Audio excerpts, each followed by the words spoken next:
She left me to discuss all the fun, significant issue comments.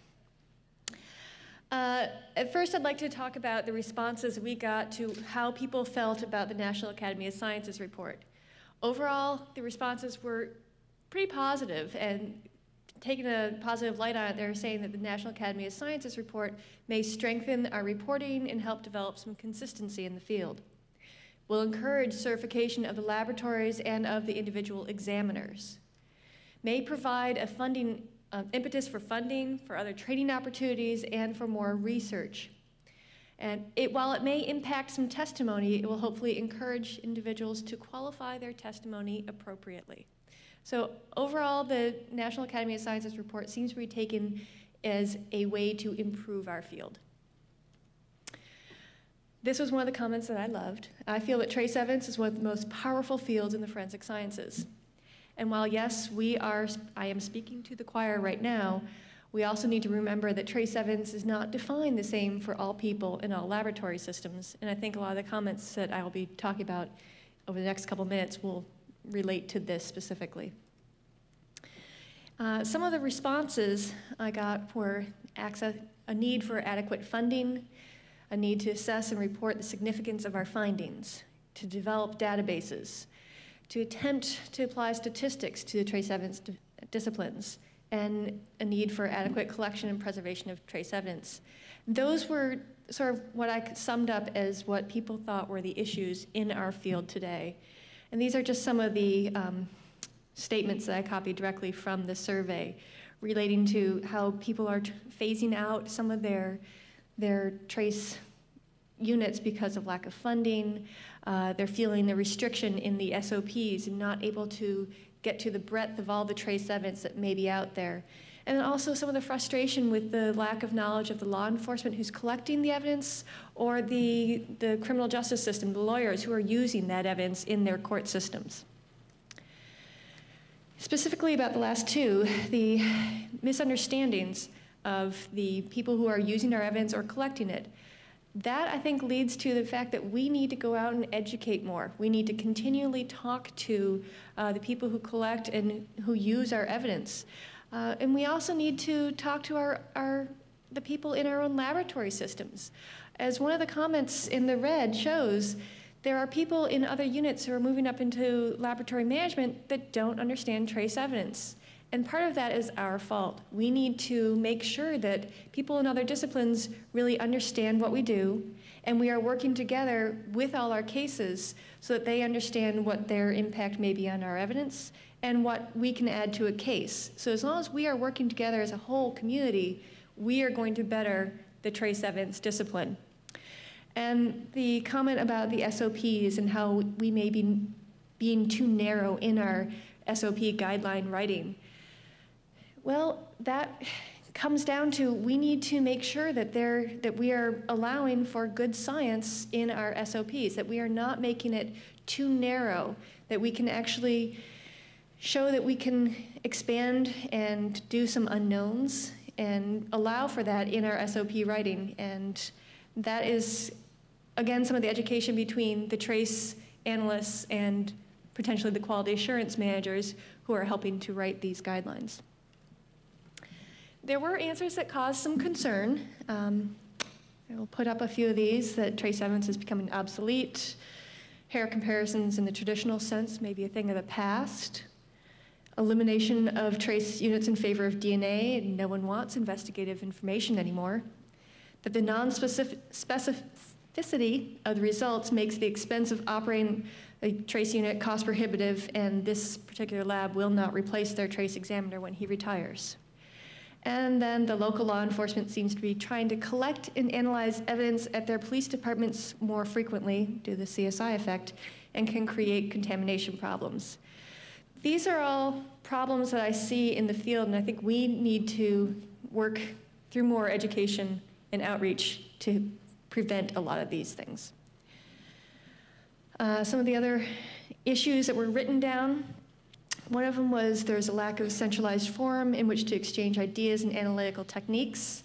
My response is we are here at the Trace Evidence Symposium. The lack of support and funding for further education and social interaction with colleagues from across the nation. Again, we're here at the Trace Evidence Symposium. National Academy report and its findings and recommendations, such as the association of error rates, applies to trace evidence. I think we are talking a lot about that in some of the workshops and further panels that'll be going on this week. So when you are filling out your questionnaire online survey at the end of this symposium, please let us know, how often do you want a trace evidence symposium? Right now, the thought is for every 2 years. So if that is going to be good for helping to keep the impetus moving for building up trace evidence, that's great. If you don't think we need it as much, we need to hear that. I'm going to deal with some of the issues that individually. So for the lack of funding, there was a lot of labs that said that lack of money for instrumentation and personnel, loss of trained personnel, and then once the people retire, the units lose that position. And that then there's a need for specialized training, which is free or at minimal cost. And these are some of the specific points that people wrote. Now, part of what we've been able to do through the symposium is to offer a lot of those workshops and do some additional training. If there are things that you need training in, let us know. We can add workshops in future years towards that, towards reaching those training goals. Standardization of interpretation and data and report wording were some big issues as well. However, the majority of the respondents said that they use the SWGMAT guidelines and/or ASTM standards, even without mandated standardization. So there are guidelines and standards out there that are being used. And interpretation guidelines are coming. It may not be quickly enough for some labs, but they are coming. So in response to some of the other comments, yes, we as a community need to get together and discuss how we are reporting, come to a agreement on what our report wording means, and move away from some of the could have associative statements and really well define our report words so that it is understood throughout the community. There was some additional comments regarding standardization, that forensic science is becoming so compartmentalized that no one is being taught overall case approach. Again, this relates to education of all our colleagues. Moving and talking among the different units, as long as we know what other things are being collected, we can help other units to understand what we are doing and get a better overall case approach for that case and provide the best evidence. And then, again, the cookbook analogy that is frustrating many people. And again, you need to work on your guidelines and with your QA and allow for that flexibility for additional unknown sampling. There's always the need for statistics and databases. However, with statistics, care really needs to be taken. Not all of the trace evidence can have statistics applied to them in a manner that is appropriate for court. So we can't have statistics just to have numbers. The data may not support it. Databases we can use, and there's a list of some of the databases that were being used in the field now, and some libraries that people are building. And as we grow these in-house through the trace community, we should be able to share these and share ideas of how to build upon each other's work. In relation to hair exams, there were some issues. Some believe we don't do it anymore. I think it is, as Sandy did show, there are a significant number of labs that are still doing hair examinations. Microscopic comparisons are not going by the wayside. There are a significant number of labs that do it. However, we need to continue to promote the fact that hairs can provide a lot of corroborative information and investigative information beyond the potential association with a known sample. Can provide information such as if it was forcibly removed or crushed, if there's any post-mortem root banding, if it's been cut by glass, some things about the race and hair color, if it's been treated, untreated, all the things like that. So if our laboratories can explore the full extent of the hairs prior to being consumed for DNA examinations, that is something that we need to push for. Some options that were suggested. One individual wrote that agencies are begging for trace analysis and we have to join up with other states, and this individual's in the western states, and suggested having an MOU with the surrounding states to train a part-time person and to be able to share that person, or have sort of a regional trace unit that could do cases for all the western states. So if they could have somebody who could collect the trace and then send it to some of these regional centers, that might solve some of the problems. So that's one thought that's out there. And to work better with academia and business to come up with testing procedures and methods that might help trace evidence. And to stay relevant by providing more investigative leads, not just answering the questions that are in the incoming request, but by participating in education and outreach. Continuing on the educating the public, we need to work on educating the detectives, patrol, investigators, hospital personnel, and ME's offices who are collecting a lot of the evidence and making sure that they don't throw everything into one bag, that they can separate things, that they handle it in a way that is good for the preservation of the evidence and the chain of custody. And to work with university programs to strengthen their trace evidence programs so that we can build more of these new trace evidence examiners that are starting to come into the field. Surprisingly, from our survey or questionnaire, we did find that there are a number of, most of the labs are doing education and outreach. And these are some of the people that they are reaching out to, the people who collect the evidence, the attorneys, the SANE and SART nurses, medical examiners, universities. They're getting to a lot of people, but there's still many more to get to. So if we can still continue to reach out. And there's less than 10% that are not doing any education and outreach, and we need to get to those laboratories and make sure that they do reach out to their contributors.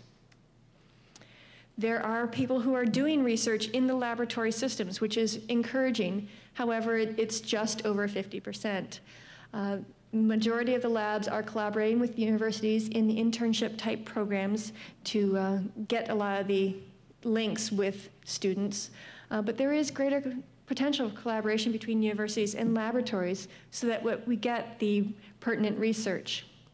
Some of the things that we need with research is to get information that is going to be case relevant, that is going to help substantiate our evidence when we bring it into court. We need to be current, updated regularly, and accurate, and get out some of the information that is in some of the internal research projects and get that out to the public, to our public, to the community.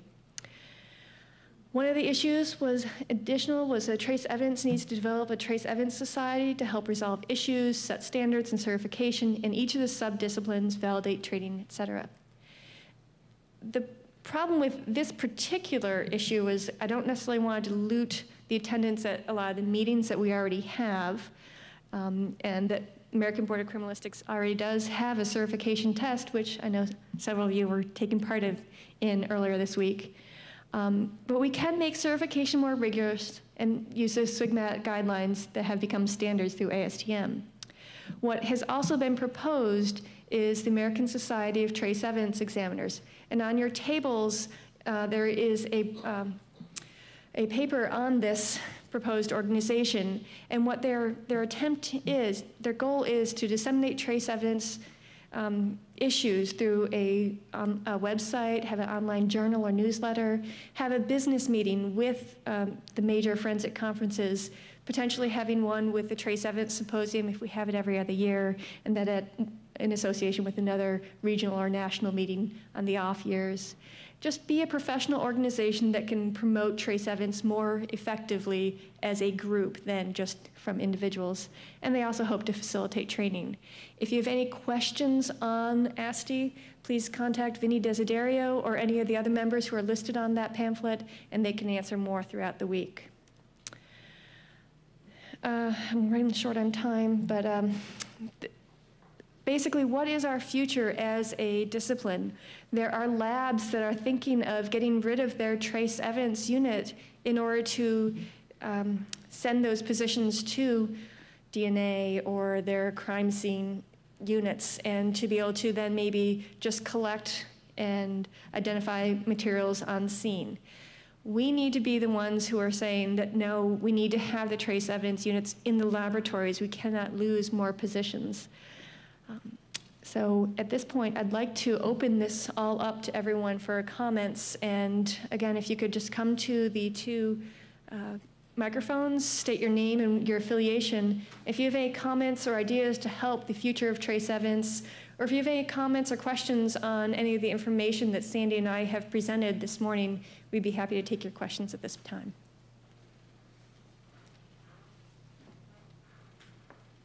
No one has any questions or comments? Okay, well, hopefully throughout the week we'll get more people involved. We'd like to see a little more participation and sharing of ideas. But at this point, I thank you for your time and attention. I hope we've opened your eyes to what is being discussed in the field and what are some of the issues that are currently surrounding trace evidence. Thank you.